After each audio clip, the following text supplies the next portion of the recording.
Perkenalkan, nama saya Fernando Yonyom, saya dari kelas 1242 SMA Negeri 1 Bengkayang. A. Istilah inti atom. 1. Tersusun dari partikel proton dan neutron. 2. Bermuatan positif akibat adanya proton. 3. Menyusun hampir semua massa pada atom.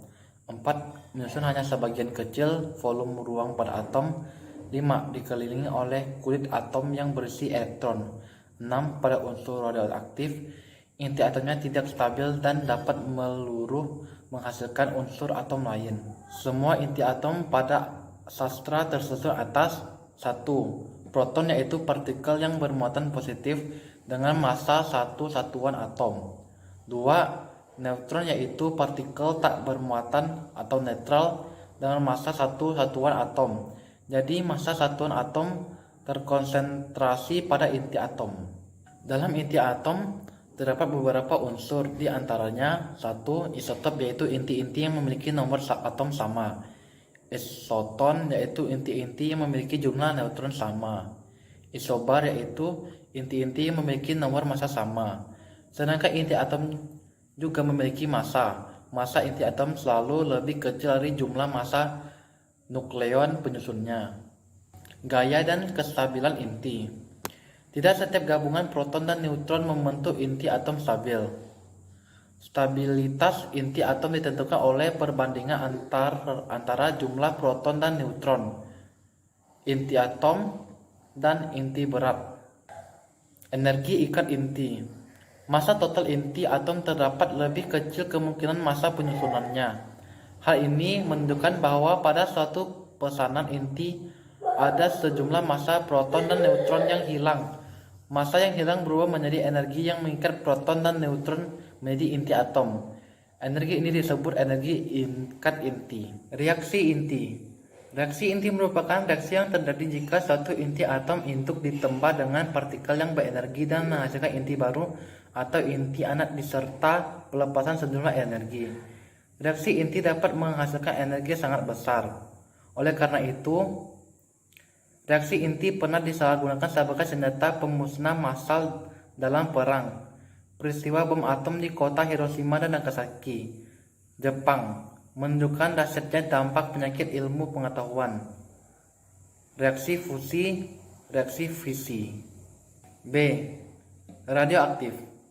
Radioaktif adalah gejala terpancarnya partikel-partikel radioaktif akibat peluruhan atau disintegrasi inti dalam rangka menuju inti stabil. Inti-inti yang mengalami peluruhan ini disebut inti radioaktif. Disintegrasi ini dapat terjadi karena buatan manusia, yaitu dengan menembakkan suatu titik inti dengan partikel lain. Peristiwa tersebut dinamakan transmutasi inti. 1. Sinar-sinar radioaktif. Ada 3 jenis sinar radioaktif yang dihasilkan dari peluruhan inti radioaktif. A. Radiasi alfa. Radiasi alfa terbentuk saat suatu unsur radioaktif memancarkan partikel alfa dan membentuk unsur baru dalam proses yang disebut peluruhan alfa. B. Radiasi beta. Inti tidak stabil yang memiliki jumlah neutron lebih banyak jumlah proton akan memancarkan partikel beta. Pada peristiwa pemancaran beta, terbentuk sinar beta yang dapat berupa elektron atau bermuatan listrik negatif, atau berupa proton atau berupa listrik positif. C. Radiasi gamma. Sinar gamma gelombang radiasi gelombang elektromagnetik yang dipancarkan oleh inti atom tereksitasi. Inti yang memancarkan sinar gamma memiliki nomor massa dan nomor atom tetap. 2. Sinar radioaktif dengan bahan. A. Serapan atau pelemah. B. Ketebalan paru atau half thickness atau HVL. 3. Peluruhan radioaktif. Peluruhan atau disintegrasi atau rarasan merupakan perubahan spontan dari satu nuklida induk menjadi satu nuklida anak yang mungkin bersifat radioaktif atau dengan memancarkan satu atau lebih partikel atau foton. A. Aktivitas radioaktif. Proses radioaktif akan terus berlangsung hingga dihasilkannya inti yang stabil. B. Peluruhan inti. Aktivitas radioaktif menyebabkan perubahan jumlah partikel sebelum ada dan sesudah reaksi peluruhan.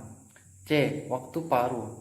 Pada suatu kondisi tertentu jumlah partikel menjadi setengah partikel mula-mula. Waktu yang diperlukan dalam proses tersebut disebut waktu paruh. C. Aplikasi iptek nuklir dan proteksi radiasi. 1. Aplikasi iptek nuklir di bidang energi. A. Reaktor fusi. Reaksi fusi dalam reaktor Tomkamak menghasilkan limbah radioaktif dengan umur paruh yang pendek. Neutron yang dipancarkan dari reaksi fusi juga dapat membentuk bahan struktur reaktor yang ditumbuhkan menjadi radioaktif. B. Reaktor fisi komponen utama. Reaktor fisi yaitu uranium sebagai bahan bakar, neutron kecepatan rendah atau neutron thermal, moderator, dan bahan pengendali. 2. Aplikasi iptek nuklir di bidang industri. A. Penentuan homogenitas proses radioisotop dapat dimanfaatkan sebagai perunut dalam kegiatan industri. Kelebihan teknik perunut radioisotop ini dapat dilakukan tanpa mengganggu atau membatasi proses produksi yang sedang berjalan. B. Pengelolaan lingkungan teknik radiasi elektron dapat digunakan untuk membersihkan polutan-polutan yang terlepas ke lingkungan. 3. Aplikasi iptek nuklir di bidang hidrologi. A. Penentuan gerak sedimen. Tekniknya dilakukan yaitu menandai sedimen di pelabuhan dengan radioisotop atau dengan membuat endapan tiruan yang sedimen radioaktif dilepas ke dasar laut di daerah yang diselidiki. Endapan radioaktif ini akan mengikut gerak endapan asli. B. Penentuan kebocoran bendungan. Penentuan kebocoran bendungan dilakukan dengan melepaskan radioisotop pada tempat tertentu yang dicurigai sebagai tempat rembesan atau kebocoran. 4. Aplikasi iptek nuklir di bidang kesehatan. A. Radioterapi. Radioterapi adalah tindakan medis menggunakan radiasi penggion untuk mematikan kanker sebanyak-banyaknya dan kesalahan-kesalahan pada sel normal. B. Kedokteran nuklir. Kedokteran nuklir merupakan cabang ilmu kedokteran yang merupakan sumber radiasi terbuka dari disintegrasi inti radionukleida buatan atau radiofarmaka untuk tujuan diagnostik, terapi, dan paliatif atau penghilang rasa sakit. C. Sterilisasi alat dan produk kesehatan. Keuntungan sterilisasi dengan radiasi sinar gamma yaitu dapat dilakukan pada suhu kamar, tidak meningkatkan kenaikan suhu, dapat menebus seluruh bagian produk, tidak merusak bahan, meninggalkan residu, dan dapat mensterilkan produk dalam jumlah besar. 5. Aplikasi iptek nuklir di bidang pangan. A. Pengendalian hama dengan teknik serangga mandul. Serangga pada stadium pupa diradiasi sinar gamma sehingga menghasilkan hama mandul. Perkawinan antara hama jantan mandul dengan betina normal menghasilkan telur tanpa embrio atau keturunan. B. Efisiensi pemupukan. Studi hubungan tanah dan tanaman dapat dilakukan dengan mengaplikasikan teknik isotop, baik isotop yang bersifat stabil maupun isotop yang bersifat radioaktif. 6.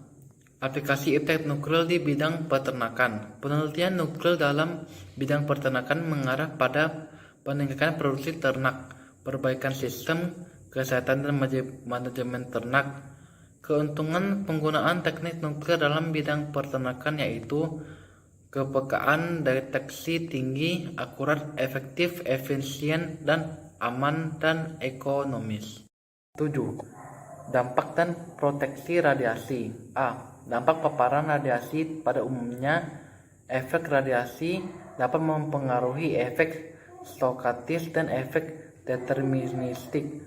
Pada efek stokastik tidak terjadi kematian sel, hanya struktur selnya yang berubah, sedangkan pada sel deterministik menyebabkan sel mati. B. Nilai batas dosis. Nilai batas dosis atau NBD merupakan batas maksimal dosis yang boleh diterima oleh seseorang yang terkena paparan radiasi. NBD yaitu dosis yang diterima dalam jangka waktu tertentu atau dosis berasal dari penyinaran intensif secara seketika untuk mencegah cacat somatik atau genetik. C. Prinsip proteksi radiasi. 1. Perisai. Perisai digunakan untuk melindungi diri dari pancaran radiasi bagion. 2. Jarak. Untuk mengurangi resiko terkena paparan sinar radiasi, posisikan diri jauh dari sumber radioaktif. 3. Waktu.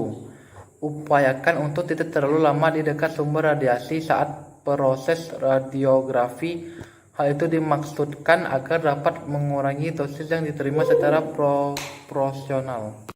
Berikut adalah contoh soalnya.